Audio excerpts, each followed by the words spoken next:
The next adventure for the X-Men starts in X-Men number 4 with a cover date of March 1964. This is a huge comic release as it is the first time we see some of the X-Men's most iconic villains. The X-Men, the most unusual teenagers of all time, are hard at work honing their hero skills in Professor X's danger room. Today, the Beast, Hank McCoy, is getting the brunt of it. Can he stand the full gambit of what the Professor has in store for him and the team? The Beast dodges the power mace and avoids the falling discs, but he fails when he grabs what he thinks is a rope, but it was just a camouflaged piece of paper. Next up is Iceman, and his overconfidence gets him. He gets blasted with steam, melting his icy protective armor. Will the youngest of the X-Men ever learn his lesson?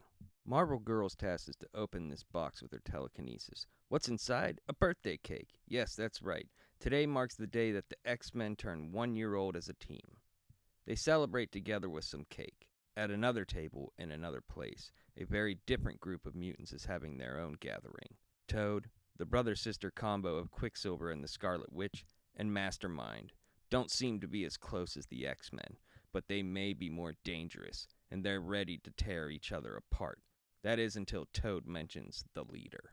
Somewhere on a ship, the mutant menace known as Magneto is implementing a plan, and he wastes no time using his mastery of magnetism to take what he wants.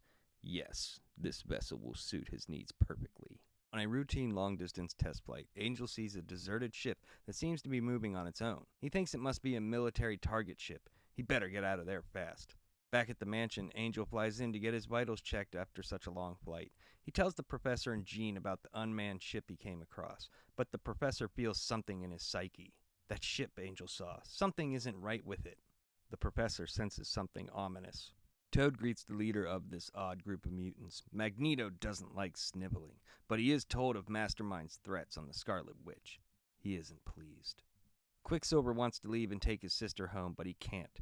Not until their debt is paid to Magneto, and he reminds them of it. Some time ago in a small European village, Scarlet was found to be a witch because of her mutant powers, and the townspeople wanted her dead, and if it wasn't for Magneto's interference, they may have gotten their wish. That day, she pledged her life to Magneto until her debt is repaid for saving her. This is where we find out Magneto's motivation. He feels that mutants are superior to humans, and they must enslave them. One day, they will not hide in fear, but strike back and rule the world as Homo Superior. Professor X reads the paper about a small single freighter attacking a small South American nation by itself. When he reads this, he sends out a telepathic thought to his team. When the team arrives, it looks as if Xavier is sleeping, but he is not. He's in a trance. He's communicating with someone telepathically, Magneto. This is a very important conversation, maybe the most important conversation in X-Men lore, setting up years of conflict between Magneto, Xavier, and the X-Men. On a telepathic plane, Magneto and Charles talk. Magneto wants to know why Charles's X-Men stand between him and his mission of enslaving the humans, all but guaranteeing mutants' world domination. Xavier wants to save humanity, not destroy it. Magneto tells him he's made his choice and they will forever be foes. The professor wakes up, and the team, while not hearing everything, gather it was Magneto, and they stand with the professor no matter what. Xavier informs the teams of Magneto's plans. Off the coast of Santa Marco, the evil mutants are shelling a small town, and they make their way onto the land. To the shock of the citizens, an army marches down the street, sending everyone into a panic. Little did they know, it was all Mastermind's illusions. Magneto overthrows the government quickly, but he feels the presence of something familiar. The X-Men are here. We need to make sure we are ready. We will let the X-Men come to us, like flies to a spider trap. The X-Men draw up a plan, and the professor warns them that there will be other mutants besides Magneto there. They start their attack. Beast is first. He gets up the side of the castle's wall, takes 2 guards out, but when he tries to make it over the top, he's met with a drop kick by one of Magneto's henchmen, the Toad. Beast is in quite a predicament, but hanging onto the wall has got to work for now. It's getting harder with Toad throwing boulders at him. But seemingly out of nowhere, the wall turns to glass and Beast falls to the ground. At the top of the castle wall, Mastermind gloats about his power of illusion prowess to Toad.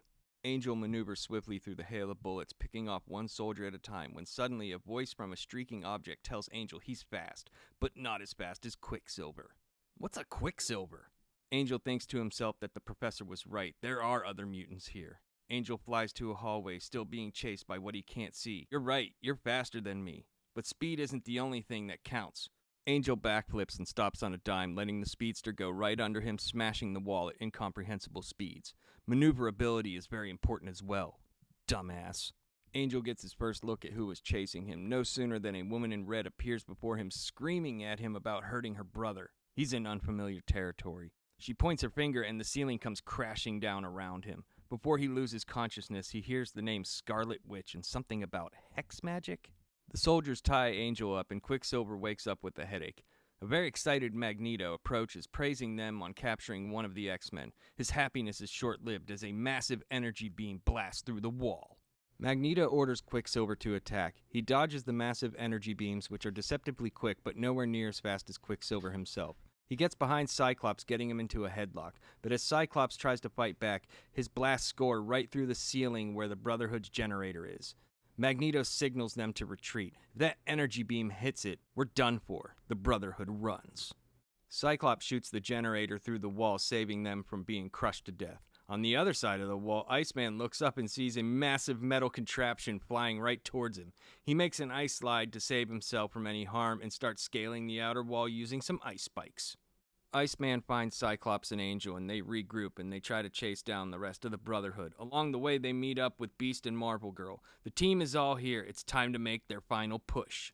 Angel asks where the professor is. Jean tells him he's somewhere outside. Before they can gather their thoughts and make a plan, a river of burning oil surrounds the team, and the walls of the room start to close in all around them. There's no way out. They're done for. But as quickly as it started, the flames start to disappear, and the walls stop moving. Like a ghost appearing before them, the professor tells the team not to fear. There is a way out. It was an illusion by Mastermind. The professor sensed their fear and came to the rescue. Now for Magneto.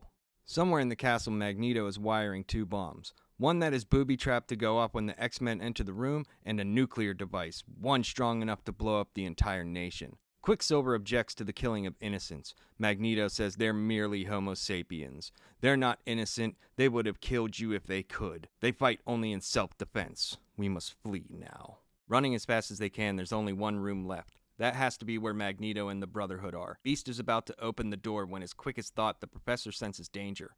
Launching himself from his speeding chair, he stops Beast and shields the rest of the team from the bomb trap door. Cyclops' energy beams are recharged, and he's going to incinerate the door, something the bomb apparently couldn't do. Magneto urges the Brotherhood into the escape hatch. He has armed the nuke. The enemy slide down the hatch except for Quicksilver. He tells Magneto there is something important he must do no matter the cost. Cyclops spots another bomb, but that's not all he sees. A flash of a person quickly winds around the room looking like a blur, and as just as fast as the blur was there, it's gone. Cyclops looks at the bomb. It's been defused. That was Quicksilver. He defused the bomb. He saved us, but why? A voice from the hatch says, I couldn't let a nation be destroyed, but my place is with them. You are betrayers of Homo Superior. On the ground, the professor is still unconscious. Jean says there's something really wrong. His brain has been affected. The professor urges them to leave him there. He's no good to them anymore. The explosion deadened his mutant powers. Cyclops speaks for the team. They will never leave the professor behind. Angel spots the freighter Magneto and the Brotherhood are on, but they can't hide forever. The X-Men will always be around the next time they decide to show themselves. The story ends with the X-Men in turmoil. With the professor's powers gone, will the team be able to handle the forces of evil? Will they be as strong as they once were? The professor trained them. Now they have to show that they were worth that training.